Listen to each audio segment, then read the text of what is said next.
Bom dia, bem-vindos, bem-vindas a essa mesa redonda.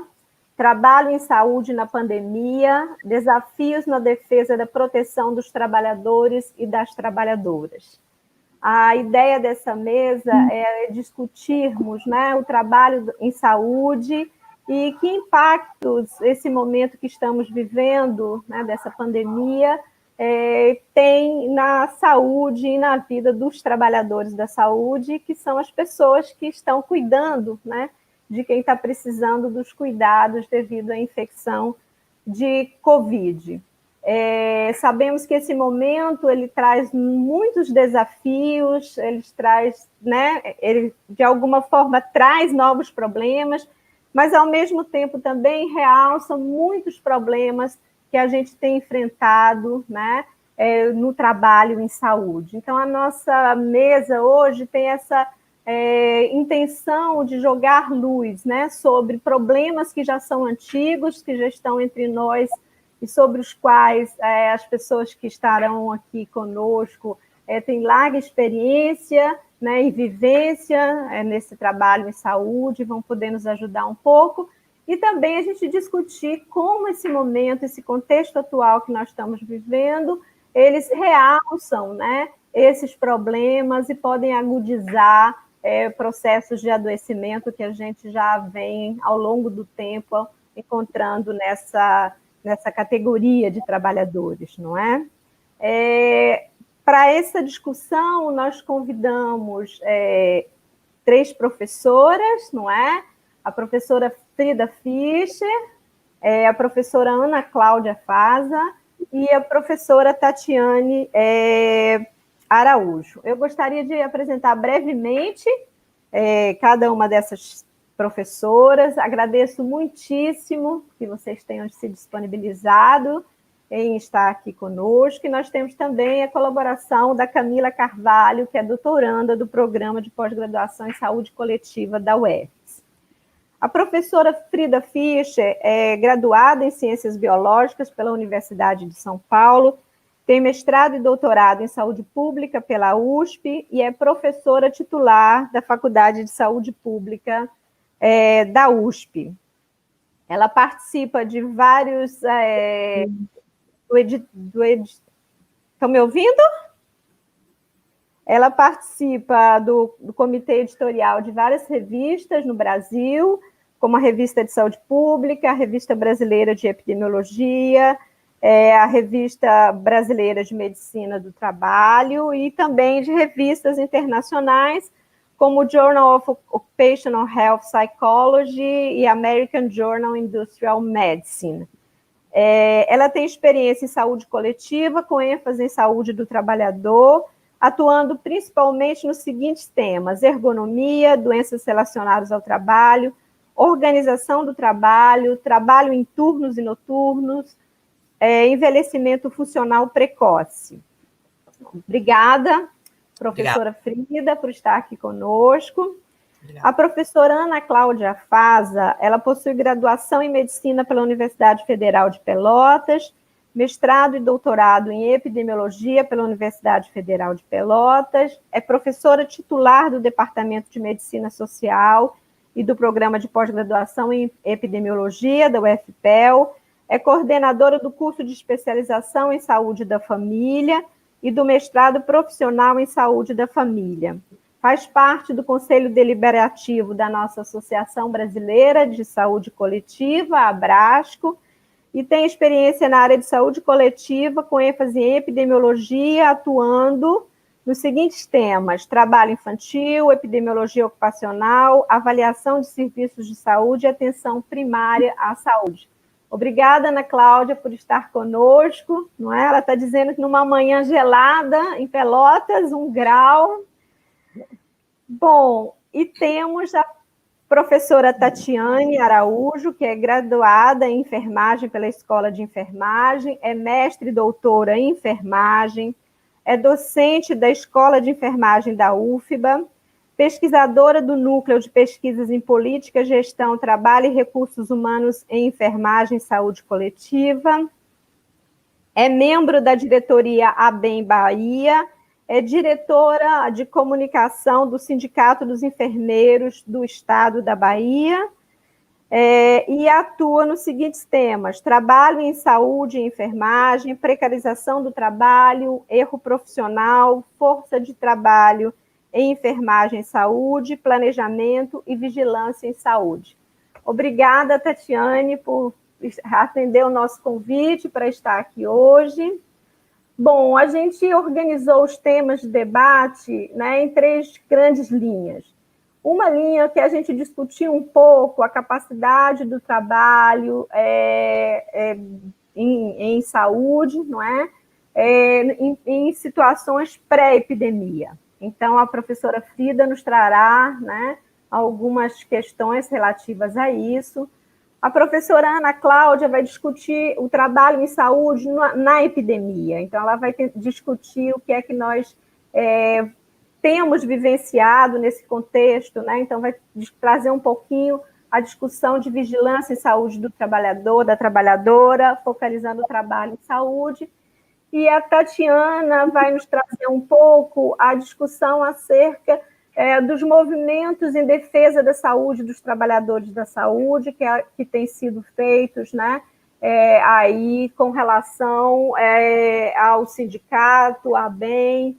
Então, a gente vai ter também essa perninha, né, da luta que a gente tem que travar em defesa da saúde dos trabalhadores e das trabalhadoras de forma geral, e nesse caso aqui a gente está focalizando a atenção na saúde.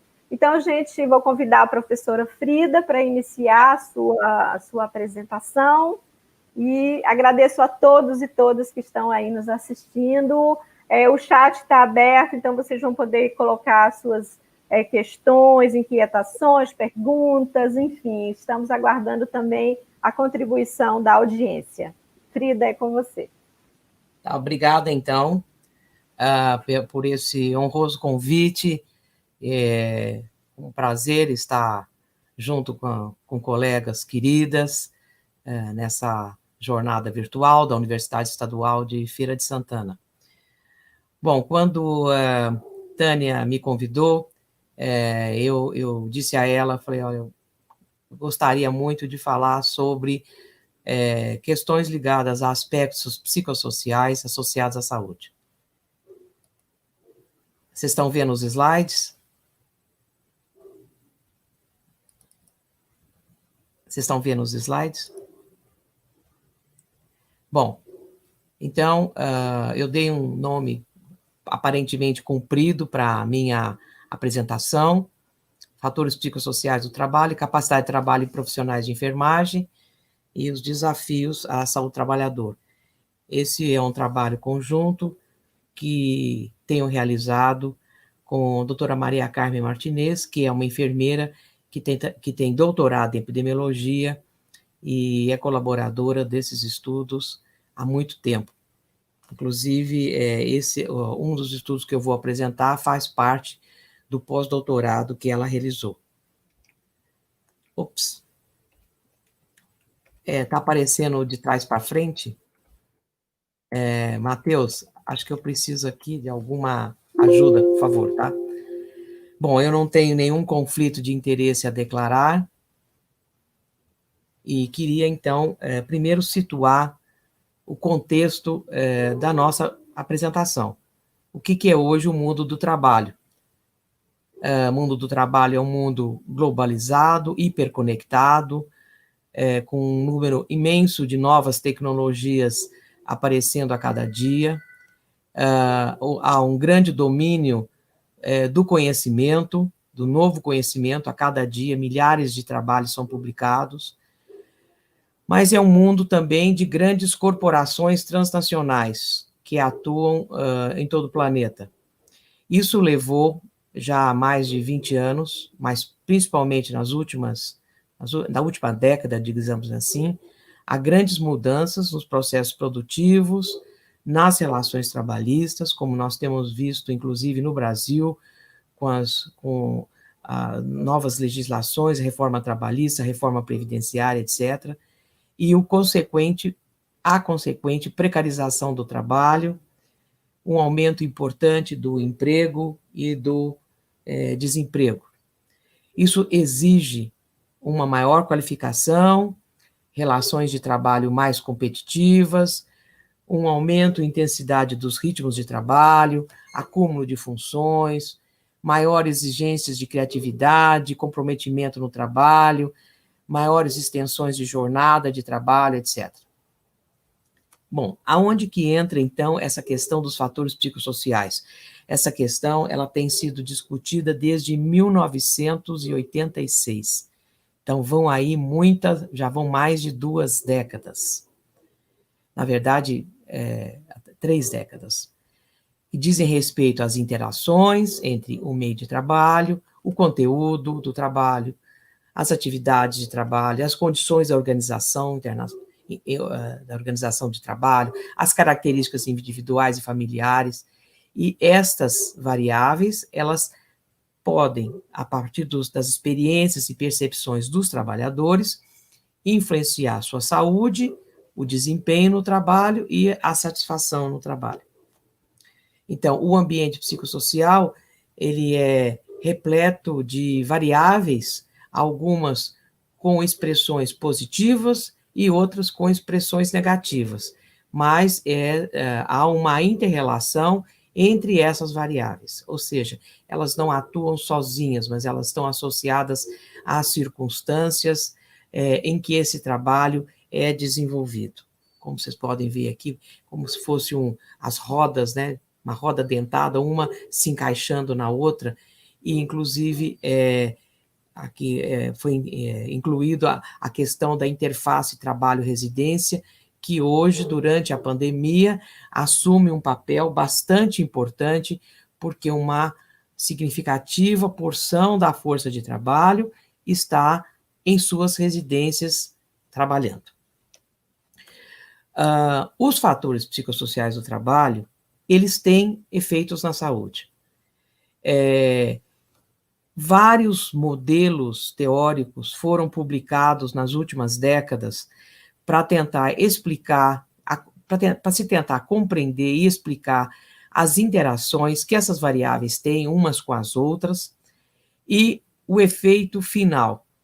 Nesse particular caso que eu estou mostrando, o efeito seria o comprometimento da capacidade de trabalho associado ou não com um adoecimento que seria diagnosticado por um profissional de saúde. Muitas vezes a capacidade de trabalho já está comprometida, mas ainda não foi feito um diagnóstico preciso por que essa capacidade de trabalho ficou comprometida.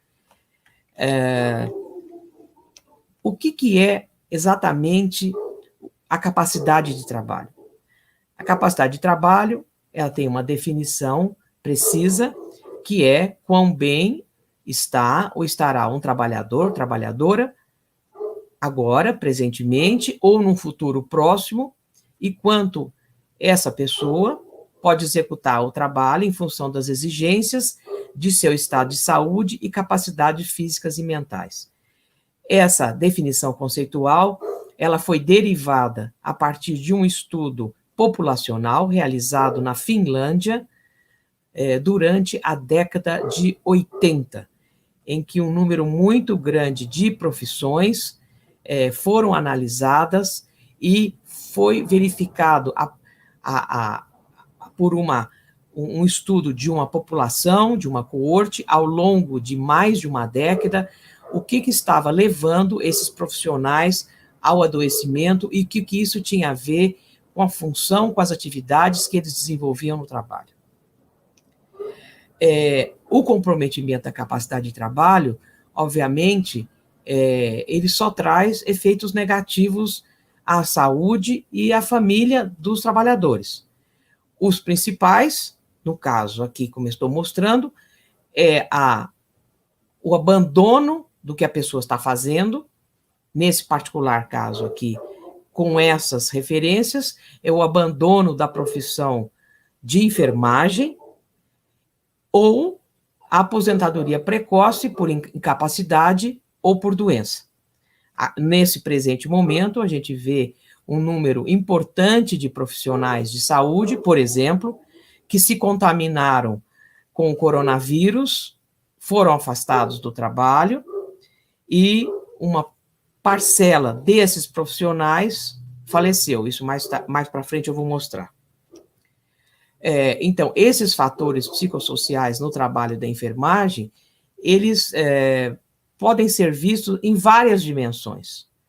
A violência no trabalho, a falta ou a presença da autonomia, a remuneração não adequada, a desvalorização ou a pouca valorização do profissional, múltiplas competências que esse profissional deve ter, as demandas, tanto físicas quanto psíquicas no trabalho, as metas estabelecidas, as jornadas de trabalho, especialmente aquelas que não se realizam durante o dia, mas à noite, em fins de semana, a pouca participação em processos decisórios, enfim. E isso tudo foi provavelmente agravado com a pandemia que nós estamos atravessando. Eu vou apresentar alguns exemplos de estudos com profissionais de saúde. Esse é um estudo grande que foi feito em vários países europeus, que estudou o motivo, a intenção da saída da profissão de enfermagem. O trabalho está online, é acessível, pode baixar gratuitamente, e eles deram esse nome de NEXT, porque vem esse nome, Nurses Early Exit Study, que é um dos problemas que o sistema de saúde em vários países, e até eu diria continentes, experimentam, a saída precoce, o abandono da profissão de profissionais de enfermagem. Seja por desencanto com a profissão, seja por redução da capacidade de trabalho e associado a doenças que se agravam com as condições de trabalho, inclusive com a organização do trabalho e os fatores psicossociais. Esse aqui é um exemplo de uma publicação de Martinez, Latorre e Fischer, que nós fizemos a partir de um estudo conduzido em um hospital em São Paulo, com pouco mais de 1.000 trabalhadores, e a gente verificou que a exposição a alguns fatores psicossociais negativos estavam associados com a redução da capacidade de trabalho.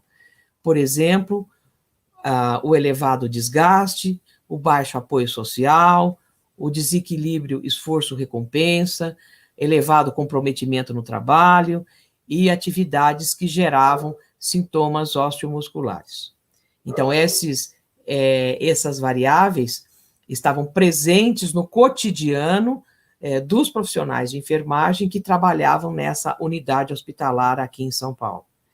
E aí, uma das recomendações era que deveria haver estratégias para reduzir a presença desses estressores psicossociais negativos, pois que elas têm uma influência direta na saúde e na manutenção no emprego e na permanência das pessoas realizando as atividades que a ela são destinadas. Do mesmo banco de dados, nós fizemos uma publicação de um outro artigo, a capacidade de trabalho e sobrevivência no emprego. Como é que a capacidade de trabalho exercia um papel importante na manutenção do emprego desses trabalhadores. E o que foi observado foi que, nesse conjunto de trabalhadores, 1/5 da população tinha a capacidade de trabalho comprometida comparado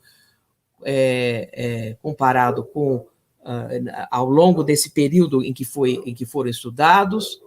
No início do segmento eram 21%, no final do segmento de 4 anos, 51% apenas dos que começavam continuaram no emprego, sendo que aproximadamente 14% tinham pedido demissão e 34% tinham sido demitidos. Ou seja, quase metade daqueles que iniciaram que estavam na nossa pesquisa em 2008, não estavam mais na instituição em 2012.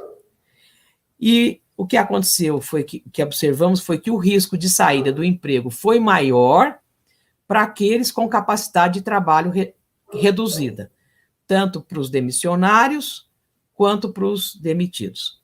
Mas o tempo de permanência no emprego foi mais curto para aqueles que tinham a capacidade de trabalho comprometida.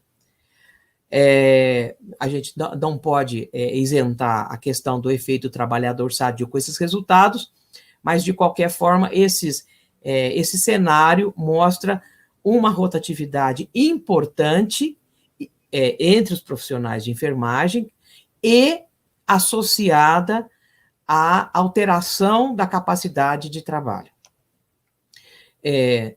Um outro projeto foi conduzido no ano de 2019, com o apoio do Conselho Regional de Enfermagem, em São Paulo, e participaram quase 4 mil profissionais de enfermagem, sendo aproximadamente 3 mil ativos na profissão. Então, esse quadro mostra a distribuição dessas pessoas nessa população estudada. A pesquisa foi feita via online, o questionário estava na internet, as pessoas respondiam o consentimento esclarecido na própria internet e respondiam o questionário online. Esse é um trabalho que nós submetemos à publicação recentemente. Mas o interessante notar, não sei se eu posso dizer interessante, ou pelo menos preocupante, né, de 3 características, por exemplo, dos fatores sociodemográficos dessa população que respondeu a esse questionário. Metade, ou mais da metade, era sedentário, 30% tinha sobrepeso ou obesidade, e acima de 60% sintomas de insônia, o que é algo preocupante, porque todos esses estavam ativos em seus locais de trabalho.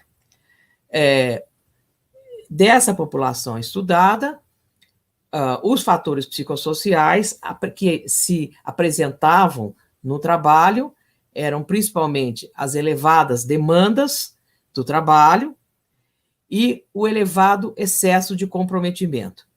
A gente sabe que em períodos de crise, o excesso de comprometimento, apesar de poder ser também uma característica, vamos dizer assim, em parte individual, mas é elevado principalmente pelas solicitações, pelas exigências, demandas que são apresentadas aos profissionais de enfermagem nos ambientes onde eles atuam.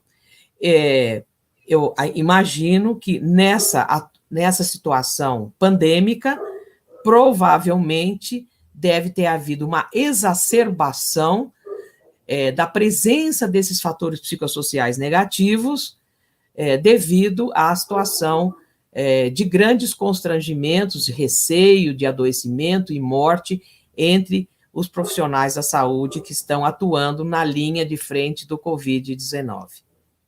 Ainda dessa pesquisa de 2019, alguns dados descritivos que podemos apresentar mostra que a capacidade de trabalho percebida, esses são dados antes da pandemia, a capacidade de trabalho percebida desses profissionais que participaram da pesquisa, vejam que 36% era considerado moderada e apenas 11% ótima, vamos dizer assim.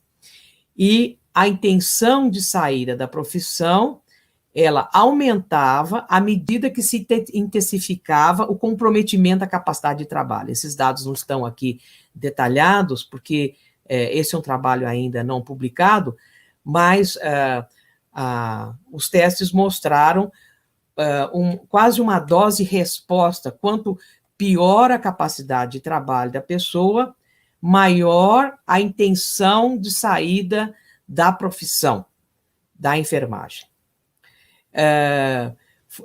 Analisado essa população de 2019 como um caso controle aninhado, a capacidade de trabalho com um pouco mais de 630 pessoas e a intenção de saída da profissão com 605 pessoas. Eu coloquei aqui em vermelho quais são as variáveis associadas à redução da capacidade de trabalho e à intenção de saída da profissão. Então, quando a pessoa percebe situação de elevado risco psicossocial para desgaste, ou seja, na análise do modelo demanda-controle, quando a demanda e o controle mostram-se baixo controle e alta demanda, é uma situação de elevado risco psicossocial para desgaste, e isso está associado com a redução da capacidade de trabalho.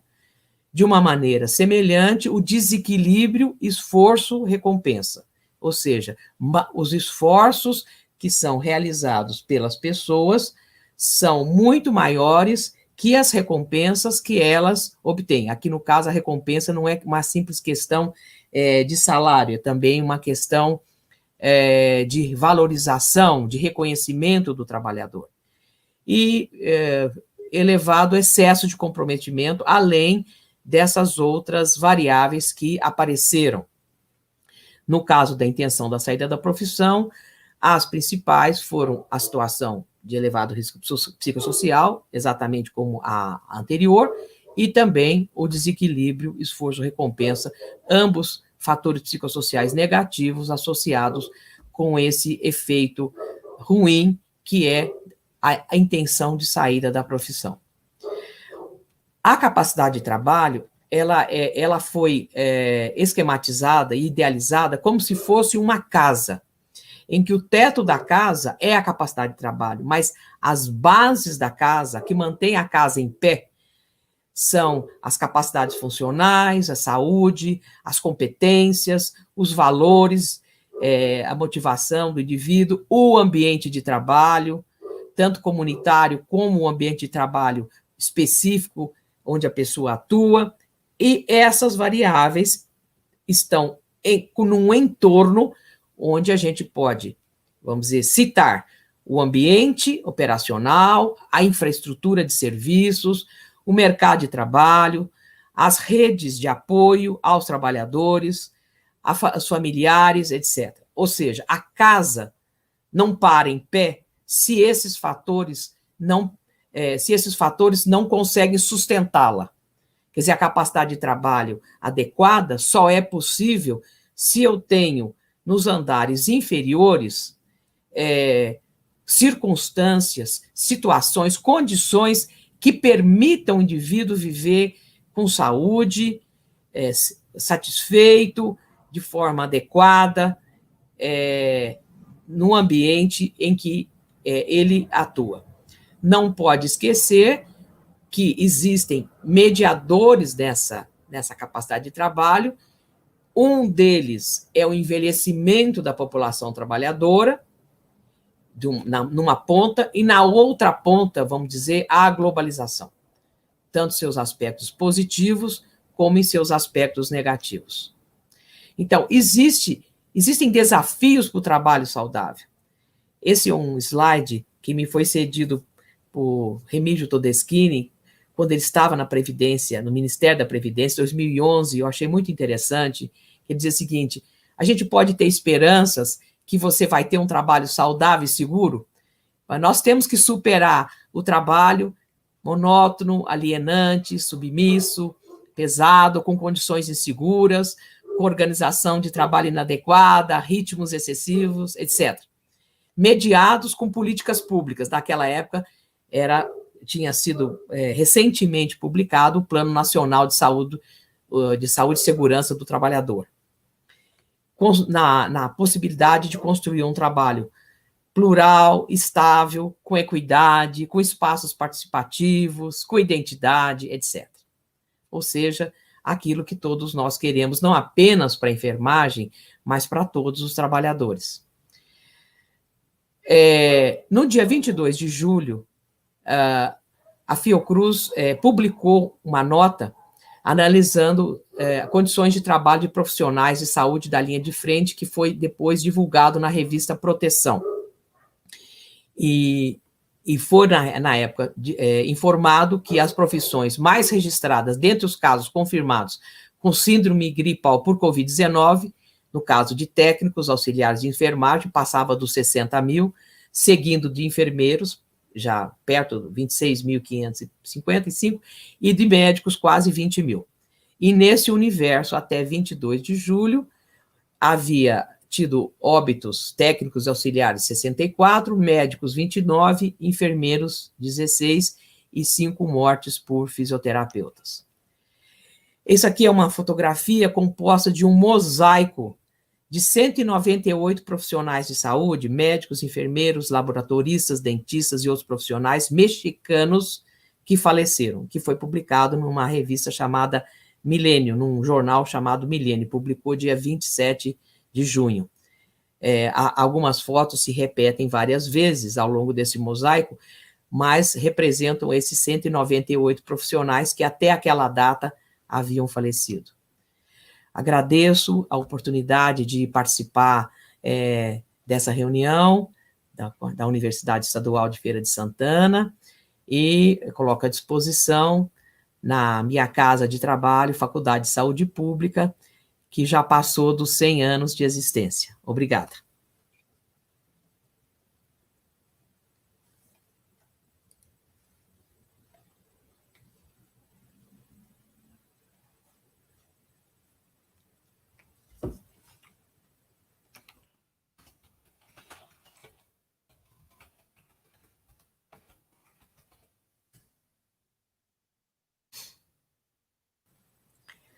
Tânia precisa ativar seu som. A gente não escutou você. Pronto, desculpa, esqueci porque a gente desligou, não é? Eu queria agradecer muito, como a própria Frida acabou de mencionar, são 3 décadas, né, de estudos dedicados a compreender os processos de saúde e adoecimento dessa categoria tão fundamental, né, nas sociedades humanas, que são os trabalhadores da saúde. Muito obrigada, Frida, você traz elementos muito importantes para a gente pensar, principalmente a relevância, né, dos aspectos psicossociais do trabalho para o balanceamento, né, da vida psíquica, do corpo do trabalhador, não é? E nos trazendo as questões para a gente pensar bastante quando você traz a capacidade do trabalho e as questões, por exemplo, do comprometimento excessivo com o trabalho, né? Existe uma ética do cuidado na nossa formação que muitas vezes comprometem a nossa própria saúde em função de fazer bem feito o nosso trabalho.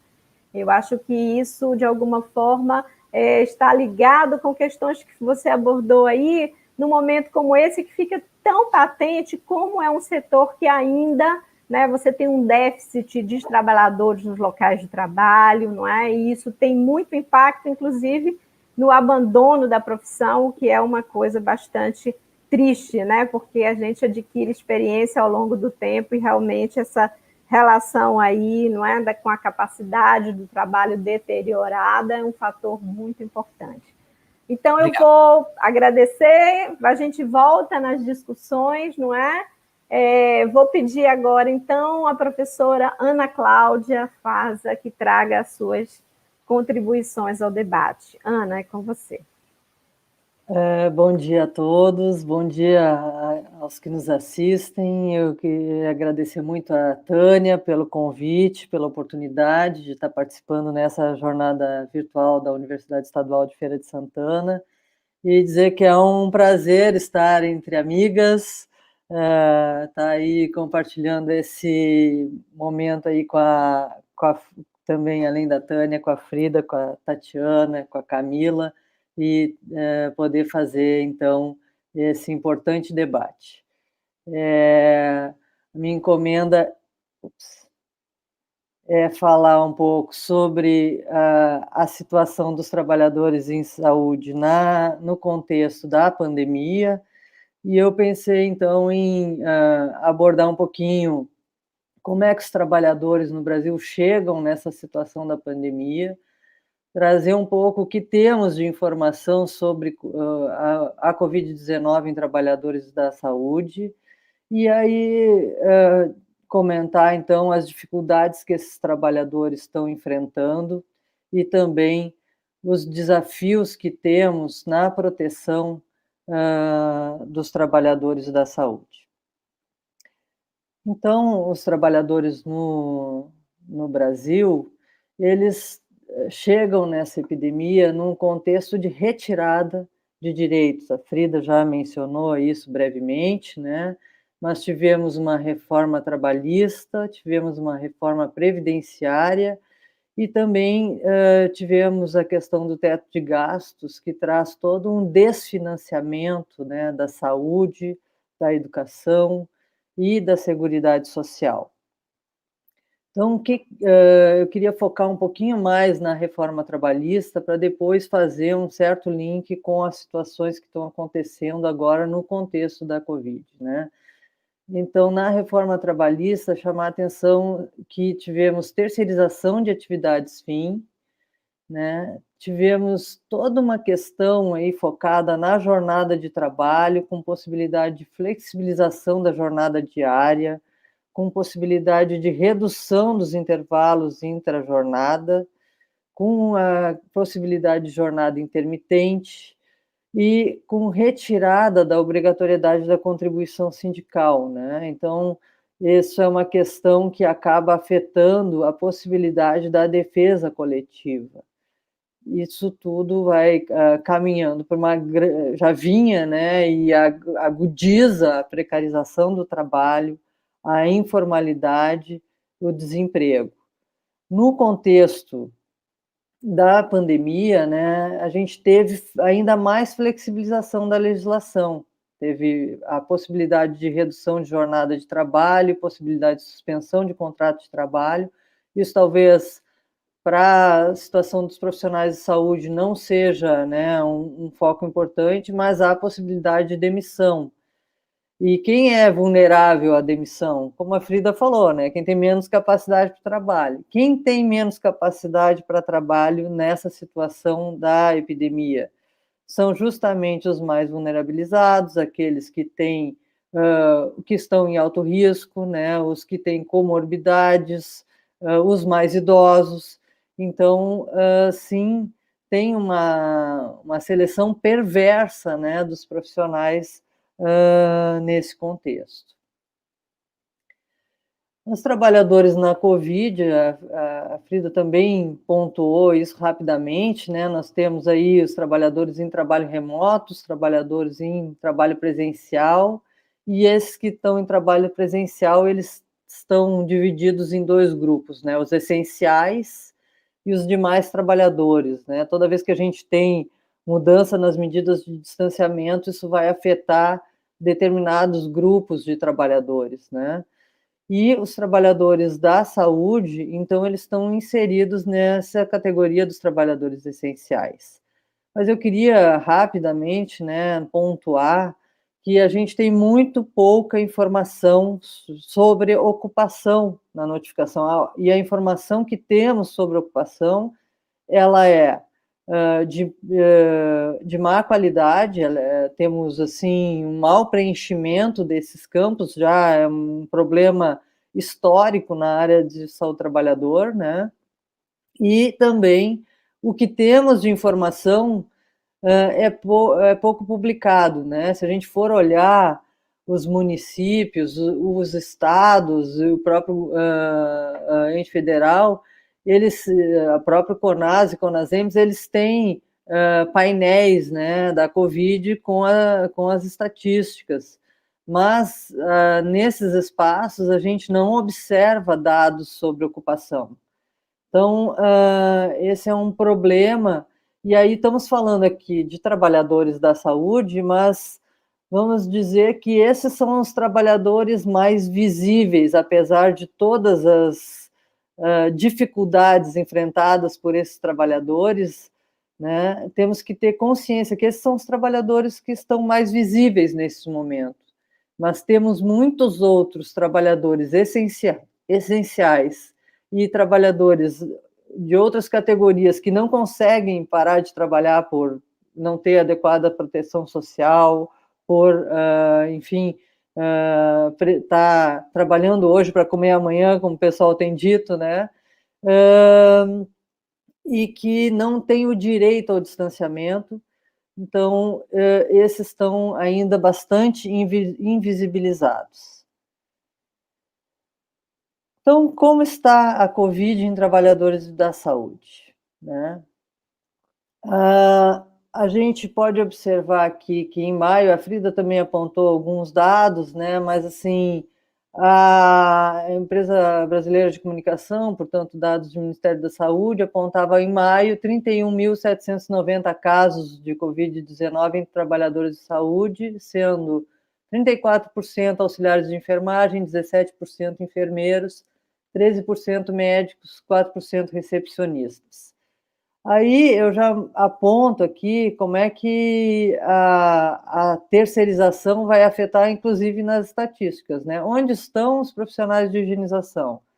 São profissionais que deveriam estar em maior número atuando nos nossos ambientes de trabalho, afinal de contas, a demanda de higienização ela está bastante exacerbada, né?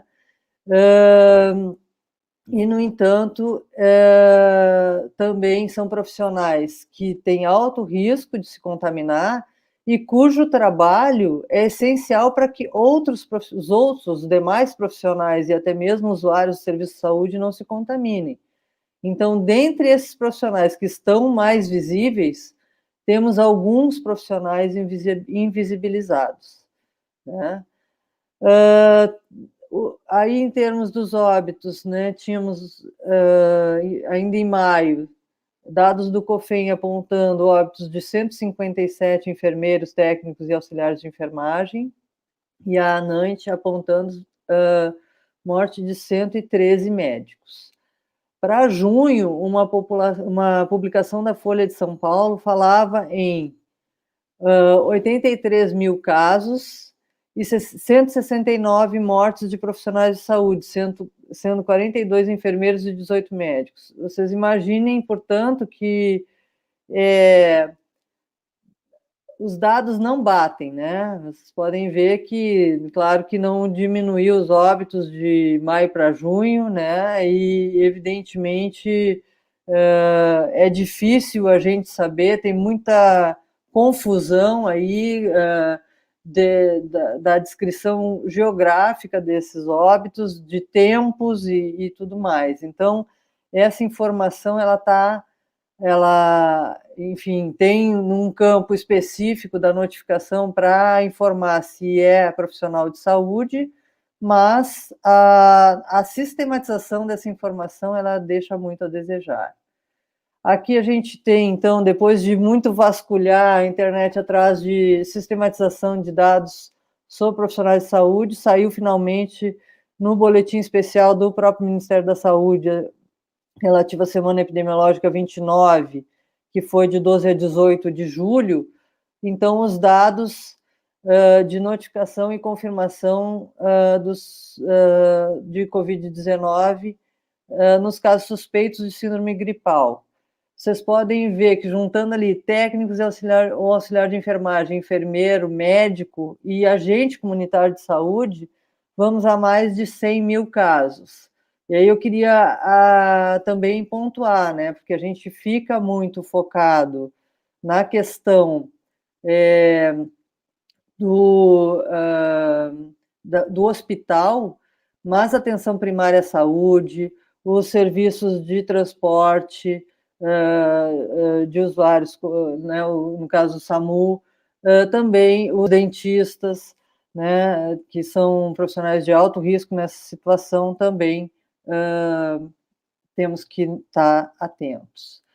No caso dos óbitos, né, temos aí um contingente importante de óbitos entre enfermeiros, técnicos ou auxiliar de enfermagem e médicos, no caso de síndrome respiratória aguda grave, né, casos de síndrome respiratória aguda grave.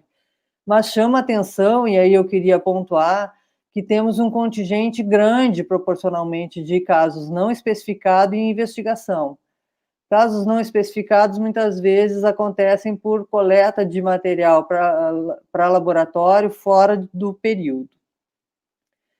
E aqui, então, os óbitos, né? Temos aí um contingente importante de óbitos reconhecidos, no caso do Ministério da Saúde, né, de enfermeiros técnicos, médicos e odontólogos, são as 4 profissões com mais casos, sendo que no total de profissões da saúde temos 176 óbitos. Aqui vocês podem ver, então, esses dados são todos do boletim epidemiológico, né, e temos um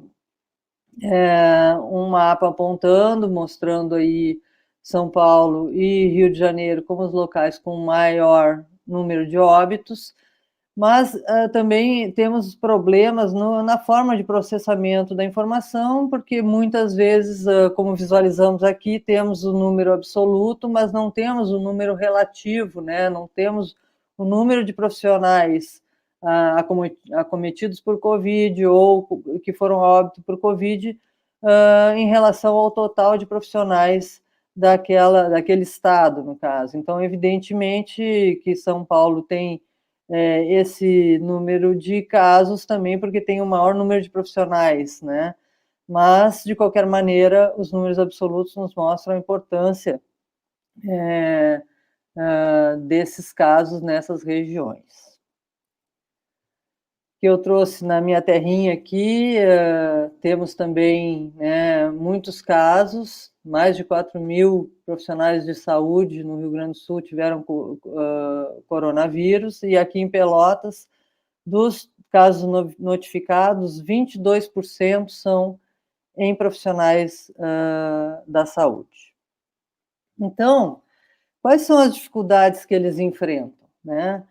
A gente, vamos dizer, tivemos situações de colapso do sistema de saúde, né, de falta de respiradores. Essa é uma situação gravíssima, né, porque é uma situação que implica em sofrimento moral, né, essa situação de ter que decidir entre quem vai viver e quem vai morrer. Essa é uma situação que nenhum profissional de saúde deveria ter que enfrentar. E quando a gente pensou que, bom, os lugares onde tinha tido tempo para se preparar, isso não ia acontecer, tivemos situação de falta de medicamentos, estamos sofrendo aí com a falta de anestésicos, e é lamentável a falta de coordenação que temos no país, que poderia estar evitando esse tipo de situação tão traumática para os trabalhadores de saúde e para todos nós. Tivemos, sim, oportunidade de ampliar leitos de uma forma bastante confusa, desordenada, ao invés de aproveitar já as capacidades instaladas que tínhamos, saímos construindo uma série de estruturas que são temporárias e que muitas vezes não têm a qualidade adequada para o atendimento, que não incorpora ao SUS capacidade de atendimento de longo prazo e que vamos precisar. E, além disso, com muita dificuldade de completar equipes, né? Então, temos uma grande escassez de profissionais. Uma cidade como Pelotas, com 340 mil habitantes, tem 11 profissionais internistas. Então, essa situação que vínhamos denunciando já há bastante tempo, que originou o programa Mais Médicos, da falta de profissionais, especialmente profissionais médicos, nesse contexto, se agudiza. E, com isso, acaba tendo a extensão de jornadas de trabalho. Conseguimos ampliar a disponibilidade de equipamentos de proteção individual, mas e a qualidade desses equipamentos? Por que mesmo utilizando todos os equipamentos de proteção individual, os profissionais continuam se contaminando de forma tão expressiva, né? Teríamos problemas de qualidade? Temos problemas em relação à reutilização de máscaras N95? São coisas que não sabemos, mas que certamente a gente precisaria estar avaliando e acompanhando, né? Além disso, a escassez dos equipamentos de proteção individual, elas fazem com que os profissionais restringam intervalos e, às vezes, façam uso inadequado, acabem reaproveitando material, reutilizando equipamentos que não deveriam ser reutilizados. Esse ambiente anti-ciência também é extremamente prejudicial, está levando a conflitos sobre a adequação dos tratamentos, né? A gente sabe que esse kit Covid é uma barbaridade, como dizemos aqui no Sul, né? É um absurdo que não temos comprovação científica para a utilização desses tratamentos e que não devemos fazer uso de medicamentos sem essa comprovação científica, que eles têm, sim, efeitos colaterais, e alguns desses medicamentos do tal famigerado kit já estão, inclusive, descartados para uso. Temos também sobrecarga em função de afastamento dos colegas, né? Essa falta de... essa expansão de leitos está fazendo com que tenhamos profissionais inexperientes, sem formação adequada, né? Em locais de extrema complexidade, né? Inexperiência com paramentação e desparamentação. Tem uma questão ali, e aí, do espaço físico do vestiário, né, insuficiente considerando a necessidade de distanciamento, quer dizer, temos os mesmos vestiários que sempre tivemos, e agora com essa necessidade de distanciamento, espaços para alimentação também são complicados. A higiene inadequada, muitas vezes não tem, vamos dizer, a expansão de higienistas necessários para dar conta da higienização que é preciso fazer atualmente. E, além disso, receio de se contaminar, receio de contaminar familiares, né? Temos a questão do afastamento de familiares e da rede social de apoio. Muitos profissionais estão optando por se mudar para hotel, e isso também acaba levando a mudanças de hábitos alimentares. Então, tudo isso afeta, evidentemente, a saúde dos trabalhadores de saúde, né? E, no caso da atenção primária à saúde, não é diferente, porque no hospital a gente ainda tem um espaço físico que ele é preparado, né, para ter separação entre ambientes contaminados e não. Na atenção primária isso é bem mais difícil, estamos trabalhando em vários locais com tenda, isso implica em total reorganização dos processos de trabalho. A atenção primária teve uma grande ampliação das responsabilidades com a vigilância em saúde, né? Tem grandes dificuldades com a testagem, então identifica casos, mas não consegue fazer a testagem com RT-PCR. Precisa dar atenção às populações vulnerabilizadas, muitas vezes enfrentando grandes dilemas para conseguir implementar o isolamento.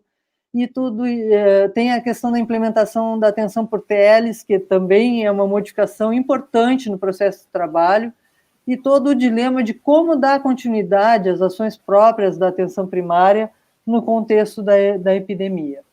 Então, Ana, Sim? Para você tentar concluir. Vou concluir, tá? Certo. Então, todas essas questões, elas afetam, né, a saúde mental dos trabalhadores. Já temos também exemplos de estudos feitos na China, onde foram os trabalhadores da linha de frente em hospitais tiveram 50% de depressão, 45% teve ansiedade, 34% teve insônia e 71% teve estresse pós-traumático, né? Essa frequência foi maior em equipes de enfermagem, mulheres e trabalhadores da linha de frente.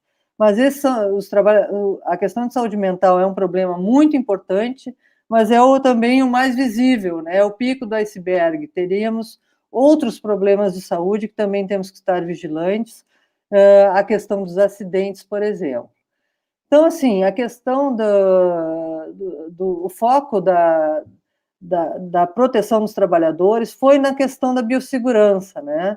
Mas tem pouca orientação sobre os aspectos organizacionais, e a gente precisa se mover dessa maior ênfase na proteção individual para uma maior ênfase na proteção coletiva.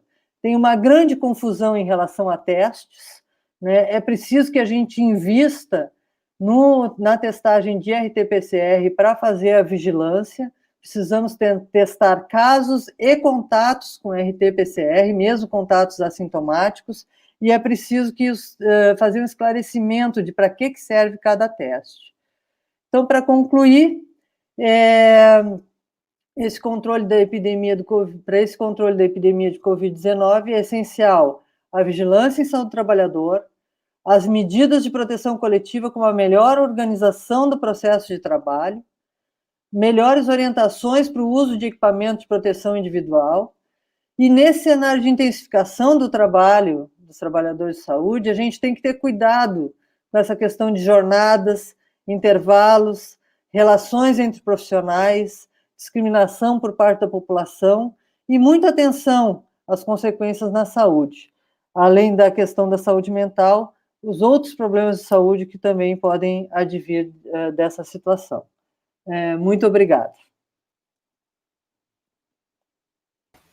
Obrigada, Ana Cláudia, também de longa trajetória no campo da saúde do trabalhador, não é? Mais 2 décadas. Estamos agora contando em décadas, né? É um sinal de crescimento. Precisamos de novos alunos para virem pegar, não é, no campo, já que a gente também já tem algumas décadas. Bom, obrigada, Ana, principalmente por chamar a atenção pelos grupos invisibilizados, não é? A questão da higienização, onde é que estão esses trabalhadores que não estão nas nossas estatísticas, se eles estão realmente num ambiente, né, de bastante exposição. Então, eu acho que isso é uma questão importante também, da gente incorporar essas categorias que, pela própria organização delas, são as mais fragilizadas, né? Aquelas que não têm sindicatos, que podem realmente tomar a voz, eu acho que isso é uma coisa importante. Entrando também no debate, a atenção primária, como vai ser, né, essa situação? Você já apontou alguns problemas que a gente tem aí, né, porque, de alguma forma, o ambiente hospitalar ele tem todos os protocolos de biossegurança que as unidades de atenção primária ou o local, né, que é a comunidade, não tem. Então, eu acho que isso vai exigir de nós uma atenção, um monitoramento bastante específico, né? Na semana passada, a gente viveu, inclusive, a situação de óbito de um agente comunitário de saúde em Feira de Santana, né? Ele sequer conseguiu regulação para o hospital, então eu acho que são questões que a gente vai ter que olhar mais de perto. E, principalmente, esse aspecto que você traz, Ana, da proteção coletiva, não é? Da gente interferir das questões relativas à organização e gestão do trabalho. Então, acho que isso é uma questão que a gente também vai precisar levantar daqui para frente. Então, para discutir um pouco como é que a gente vai organizar essa luta, não é? Vou chamar, então, agradecendo a Ana Cláudia, e vou chamar a Tatiana para nos falar um pouco sobre, né, a luta pela proteção da saúde dos trabalhadores e trabalhadoras da saúde. Tatiane. Bom dia, Tânia. Primeiro, eu gostaria, né, de agradecer imensamente ao convite feito.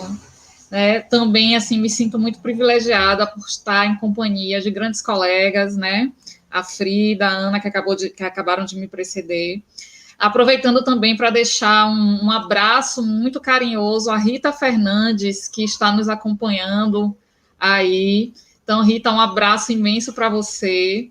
Para mim é sempre um prazer estar nessas interlocuções, né? Eu queria esclarecer para as pessoas que estão nos assistindo que hoje eu vou falar muito mais do local de sindicalista do que necessariamente do local de professora, né? Vamos deixar a acadêmica um pouquinho de lado e vamos centrar na figura da sindicalista aqui, e vocês já vão entender o porquê. Então, a encomenda me feita era que justamente abordasse um pouco essa organização dos trabalhadores e das trabalhadoras nesse cenário de pandemia e, quem sabe, também num cenário pós-pandêmico, né? As colegas que me antecederam já trouxeram elementos muito importantes, né, desse cenário pré-pandemia e também na pandemia, né? E aí a gente não pode deixar de pontuar que o trabalho ele já era extremamente precarizado antes da pandemia. Então, nós já vivíamos num cenário de precarização, de vulnerabilização dos vínculos, de perdas de direito trabalhista, né, de uberização do trabalho, tudo isso era um cenário pré-pandêmico. E aí vem a pandemia e o que é que acontece? Tudo isso se acirra, né? Todo aquele cenário pré-pandemia acaba se acirrando, porque, como disse a colega que acabou de me preceder, né?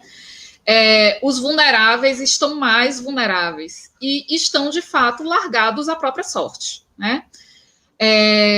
Acredito que não seja novidade para ninguém aqui presente, né, que o governo federal brasileiro resolveu adotar a necropolítica como o grande norte.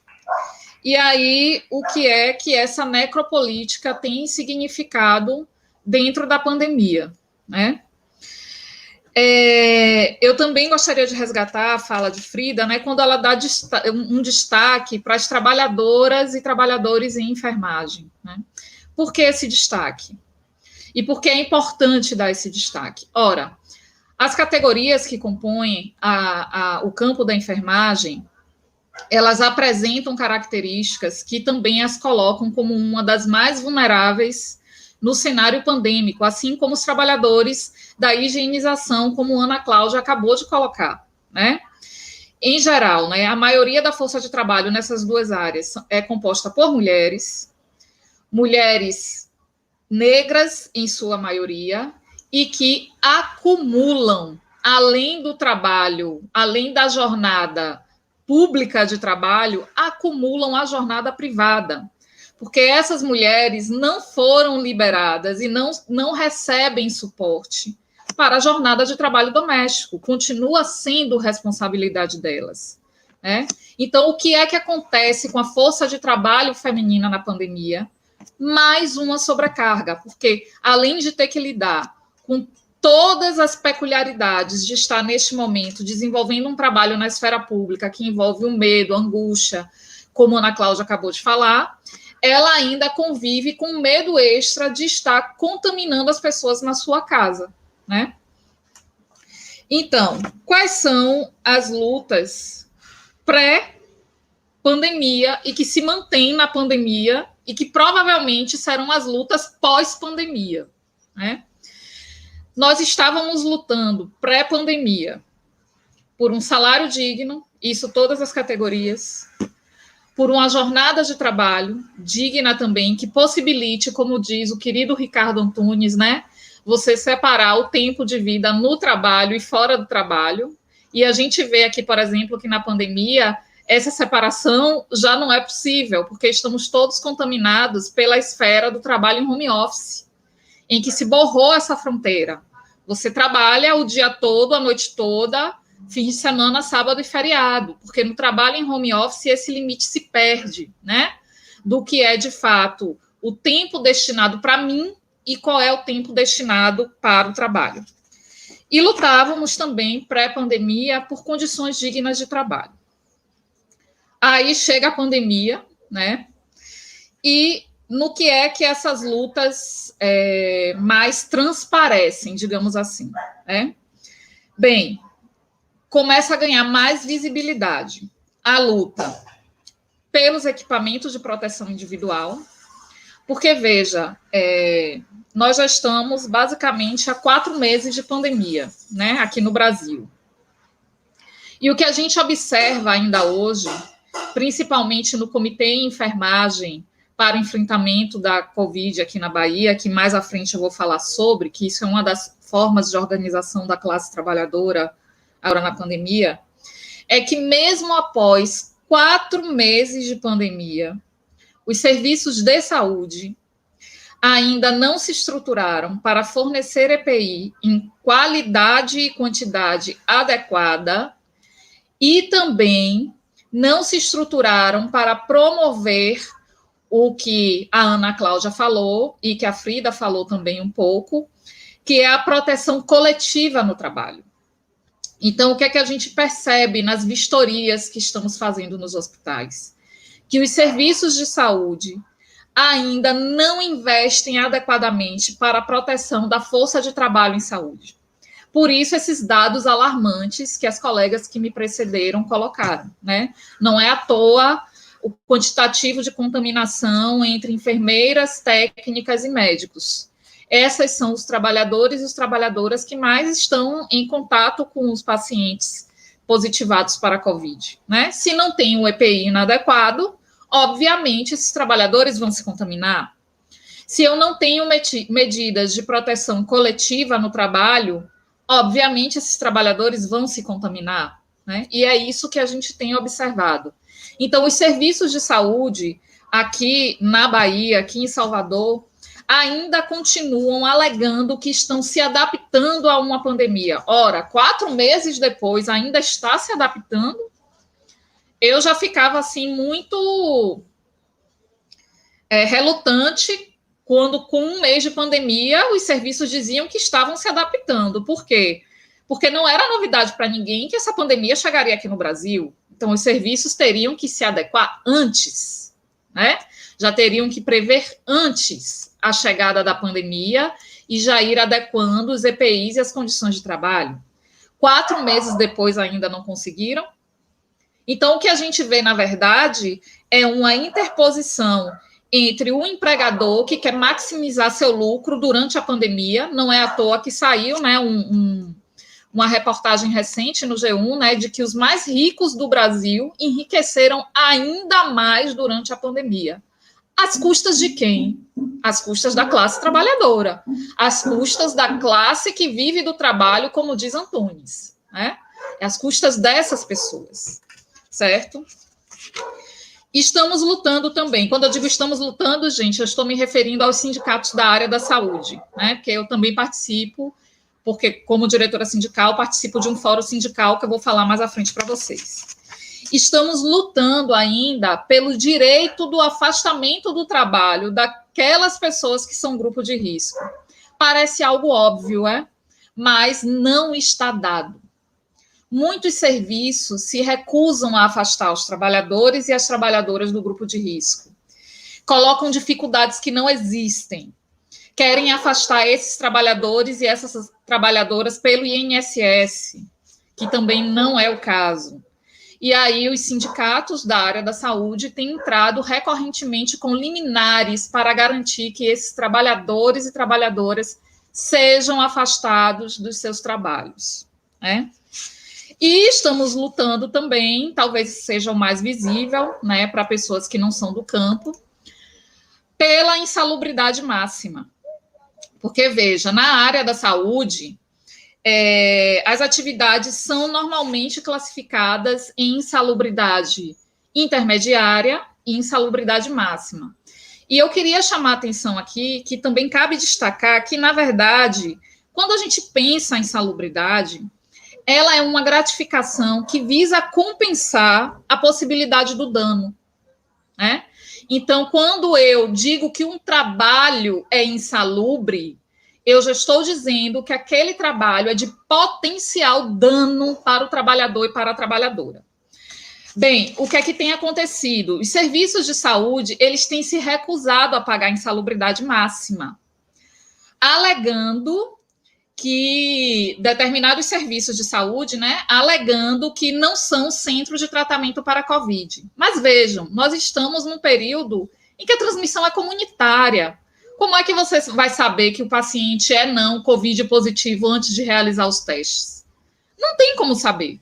E o que é que tem acontecido? Até se realizar o teste, ou até o paciente apresentar algum sintoma, as trabalhadoras com EPIs inadequados, com fluxos de trabalho confusos, já atenderam, já cuidaram, já estão prestando assistência a esses pacientes e já se contaminaram, né? Quando a gente vai ver, quando vai se ver, já aconteceu contaminação em massa. Nós temos casos de vários hospitais aqui na Bahia que, por conta da ausência desses fluxos, né, dentro do hospital, que possibilitasse colocar pacientes em quarentena ou realizar testagem em todos os pacientes que fossem adentrando hospitais, principalmente naqueles não dedicados ao Covid, de haver contaminação em massa e de unidades terem que ser fechadas para descontaminação. Aí a gente vai percebendo como o descaso vai se dando no setor saúde, né? Então, os serviços de saúde, aqueles não dedicados ao Covid, não querem fazer o pagamento da insalubridade 40%. continuam pagando 20%. Temos tramitando aí, né, um projeto de lei para 40% de insalubridade para todos os trabalhadores e trabalhadoras da saúde, mas ainda não passa de um projeto de lei. Somente o Distrito Federal já aprovou um projeto próprio para esse pagamento. Esse projeto que regularia o pagamento nacional ainda tramita, não tem nenhuma posição, certo? Outra coisa que nós estamos pressionando muito durante esse período pandêmico e que os empregadores têm se recusado a fazer, inclusive indo de encontro às recomendações do STF, é a emissão da CAT, né? Da comunicação de acidentes de trabalho, porque, veja, a Covid já foi reconhecida como uma doença relacionada ao trabalho.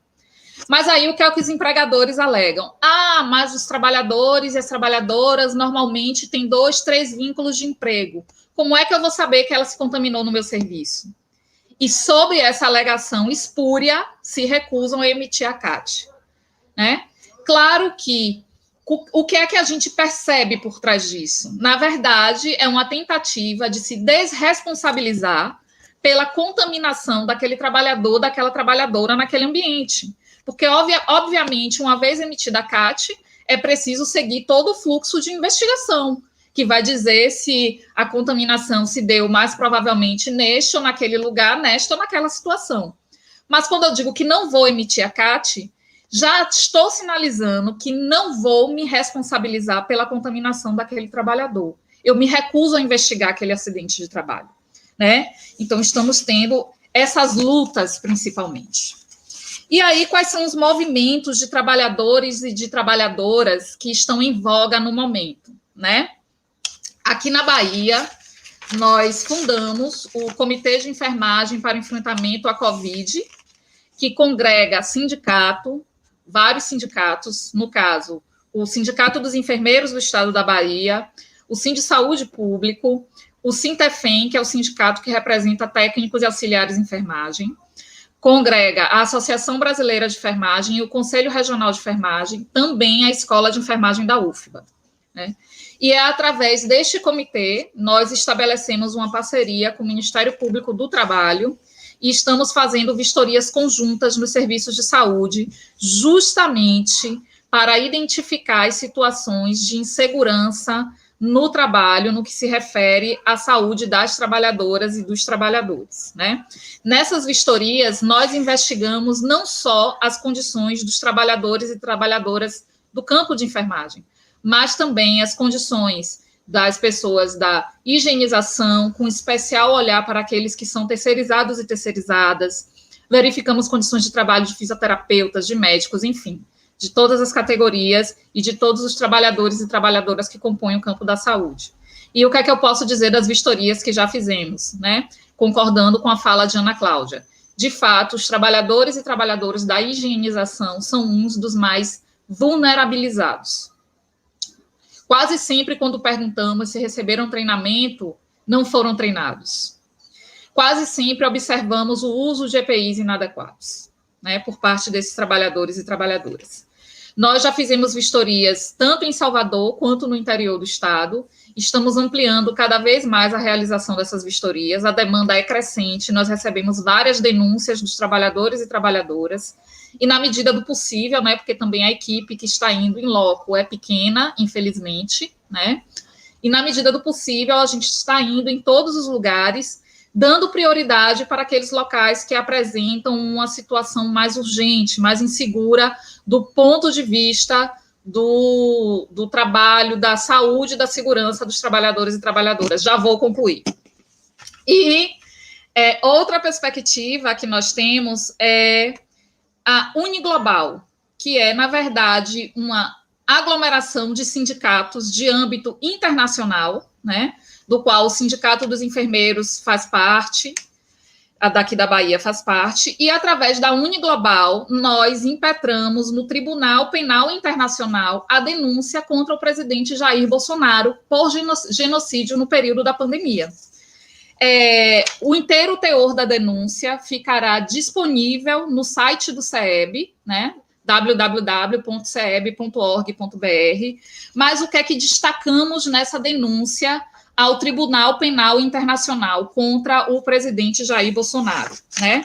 Destacamos a ausência de EPIs ou fornecimento de EPIs inadequado, a falta de testes, a falta de materiais de higienização, a falta de funcionários, o quantitativo insuficiente de força de trabalho para a prestação de uma assistência adequada, a falta de funcionários habilitados, porque os serviços não estão promovendo a capacitação adequada, a falta de estrutura hospitalar, a falta de medicamentos e insumos, o adoecimento em massa dos trabalhadores e trabalhadoras pela contaminação do Covid, os óbitos por Covid. O Brasil é um dos países do mundo com a maior taxa de letalidade dos trabalhadores e trabalhadoras da saúde, a ausência da emissão das CATs, a ausência de locais para alimentação em separado e o adicional de insalubridade que não é pago em seu grau máximo, ausência de local adequado para repouso dos trabalhadores e trabalhadoras,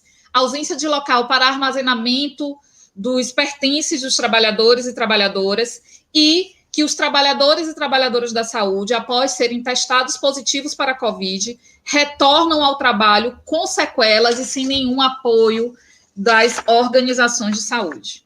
Então, concluo a minha fala aqui. Quero agradecer mais uma vez imensamente ao convite feito. Sim, estou muito feliz de participar dessa mesa e passo a palavra à nossa querida Tânia Araújo. Obrigada, Tatiane, vigorosa Tatiane. Realmente essa fala, viva a Uniglobal, não é? Realmente, eu acho que essa ação é da maior importância, porque a gente está aqui assistindo um genocídio, não é? A gente precisa se rebelar contra isso, porque não é só dos trabalhadores, é do povo brasileiro, não é? Então, eu queria agradecer muito por você nos trazer. Você estava falando, eu estava aqui me emocionando, não é? Com os relatos que nos chegam e com a necessidade que a gente tem de realmente fortalecer a luta, não é? Então, eu acho que... E você traz uma coisa que eu também quero ressaltar.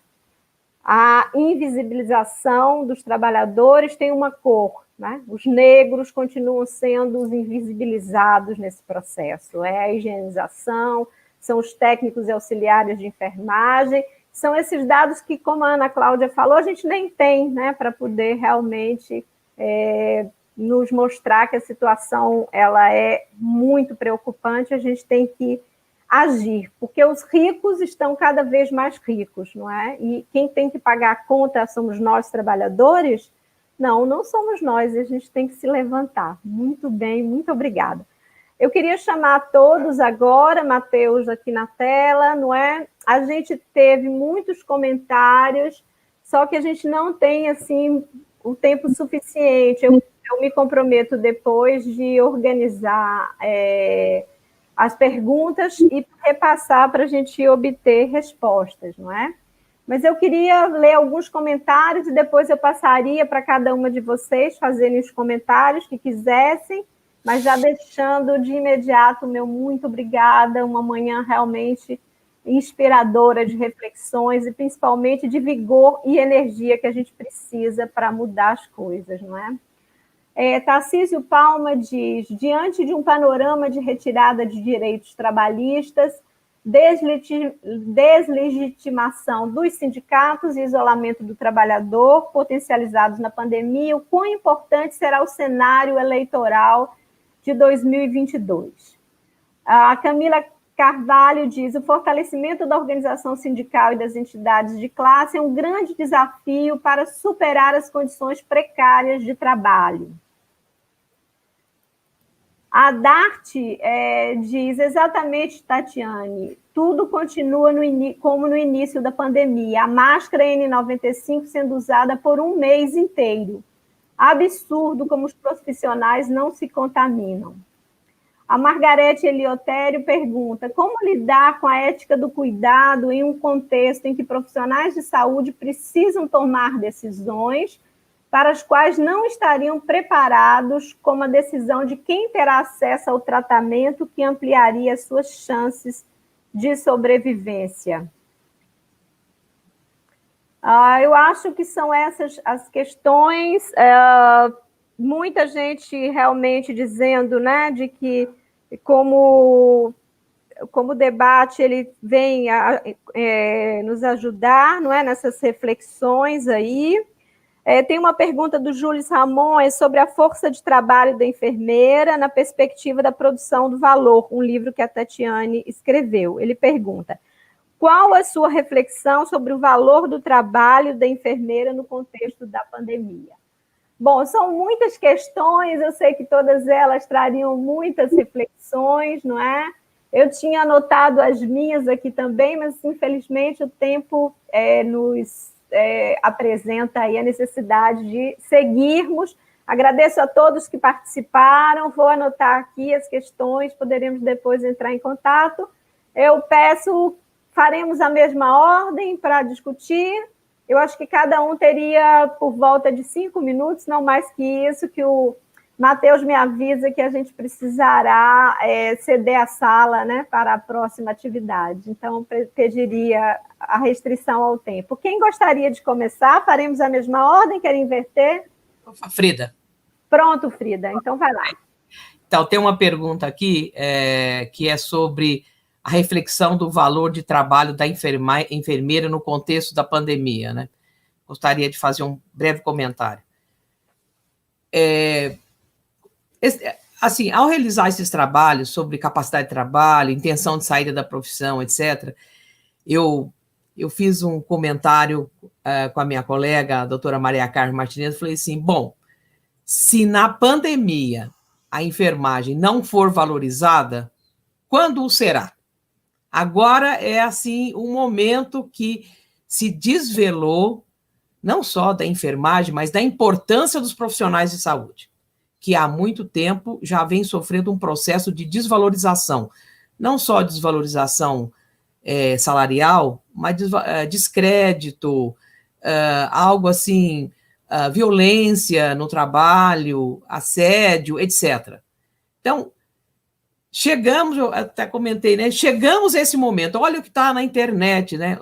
Os heróis aí, etc. Eu não gosto dessa palavra heróis, porque heróis é uma coisa que a pessoa está sacrificando sua própria vida quando é um direito dela estar viva com saúde, não é fazer sacrifícios de sua própria vida. Mas, então, a minha reflexão é assim, se a população, em geral, não vê os profissionais de saúde como elementos essenciais à sua vida, os profissionais de saúde que trabalham direta e indiretamente com os pacientes, não só os que estão diretamente associados, como mostrou, por exemplo, a Ana Cláudia, com a contaminação, por exemplo, das pessoas que fazem a limpeza, por exemplo, dos ambientes hospitalares e clínicas, etc.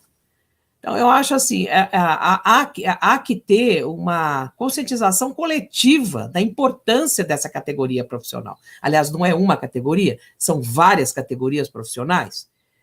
Isso faz parte não só de um processo de marketing, vamos dizer assim, né? Nós estávamos falando sobre os influenciadores digitais, de mostrar realmente que, assim, não dá para prescindir desses profissionais, achar que eles podem, tudo bem se morrer muitos, poucos, etc. Não dá para prescindir.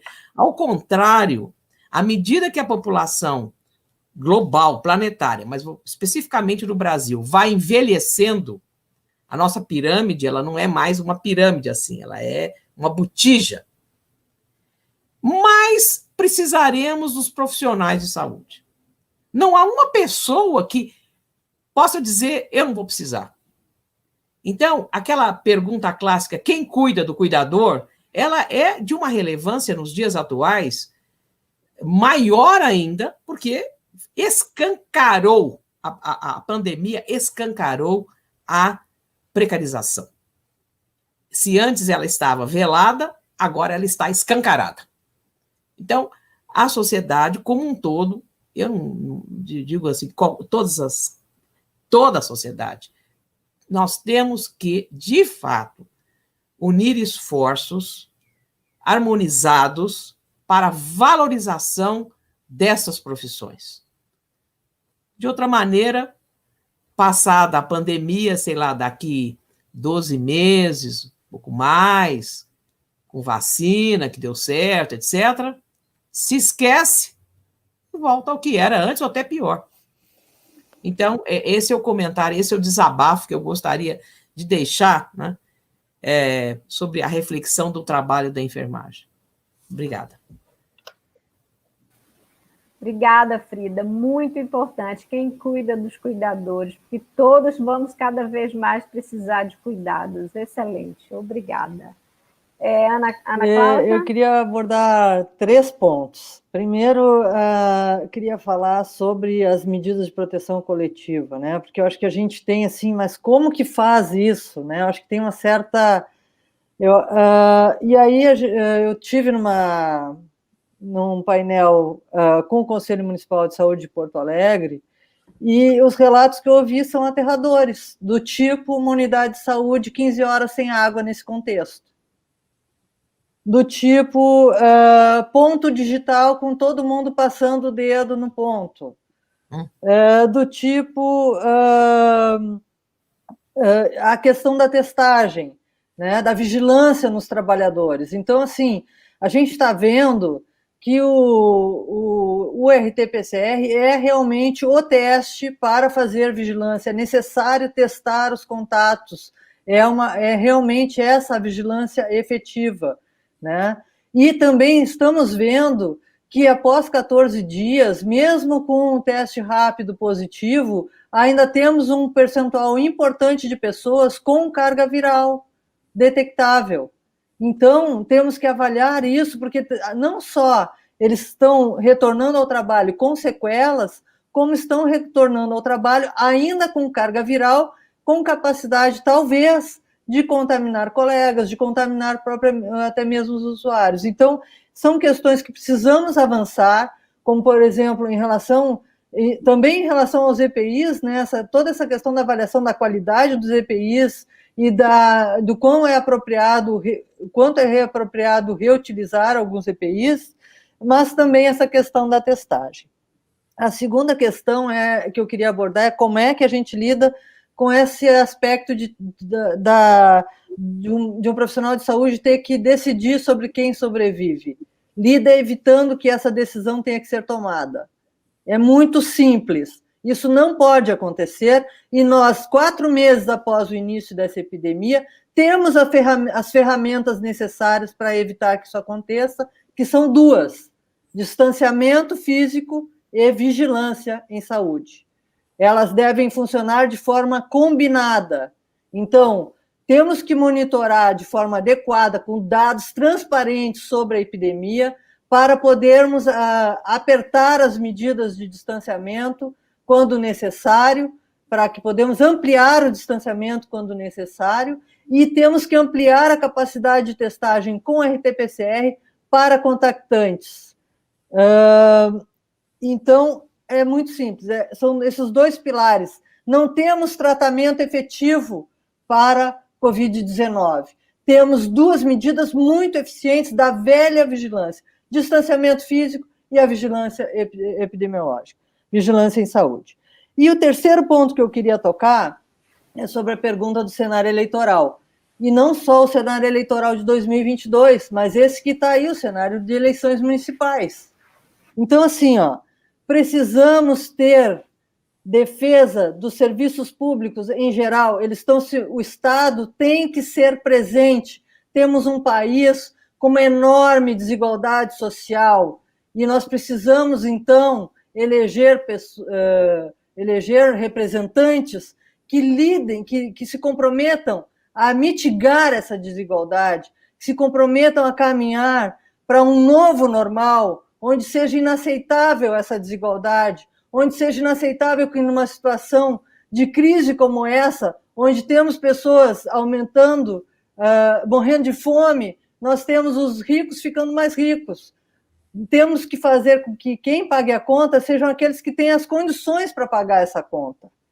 Temos que olhar para esse cenário eleitoral para eleger representantes que defendam a democracia, representantes que defendam a ciência, representantes que defendam as universidades, representantes que defendam o SUS e a Seguridade Social. A Seguridade Social ela está é uma questão assim, extremamente vexatória, essa maneira como estamos enfrentando essa epidemia, com uma proteção social insuficiente, que deixam os vulnerabilizados em situação extremamente precária, sem condições de fazer o enfrentamento a essa epidemia, sem condições, sem direito ao distanciamento físico.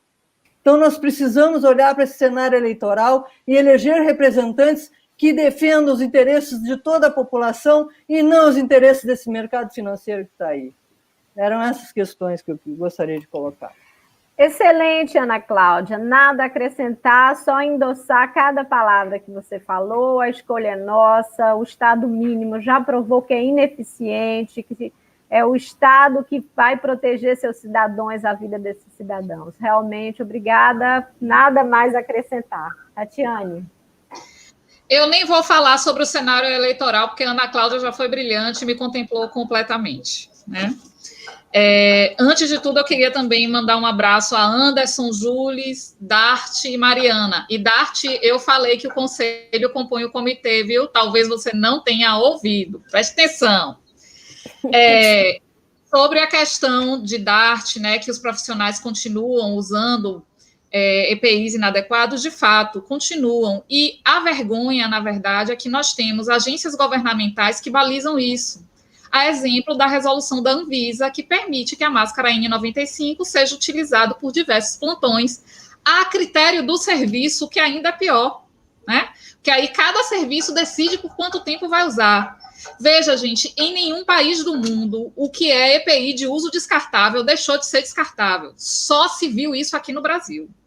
Aí a gente percebe, né, como Ana Cláudia disse, o quanto esse Estado brasileiro está, na verdade, a serviço do capital, do neoliberalismo e não da proteção da vida das pessoas. Teve uma pergunta aí que a pessoa falou sobre como a Visat pode se articular para passar para ações, meio que substituindo a atuação sindical. Veja bem, a Visat não pode e nem deve substituir a ação sindical.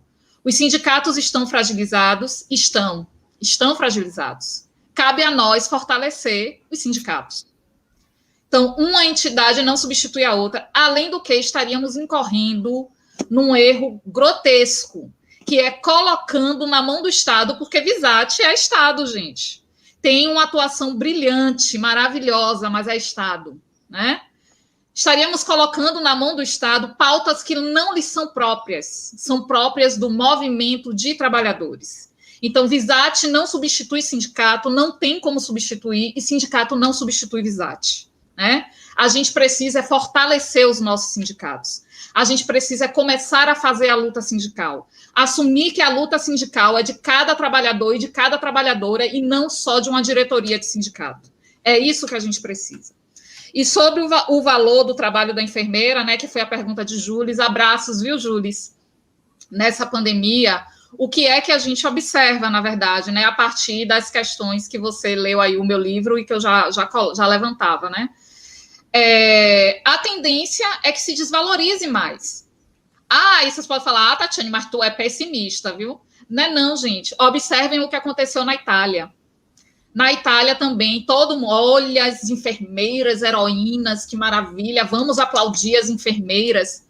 Controlou a pandemia na Itália. Quem lembra das enfermeiras agora? Ninguém. Voltaram à invisibilidade.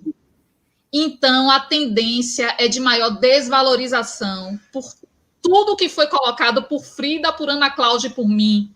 Nós estamos somando vulnerabilidades de classe, de raça e de gênero.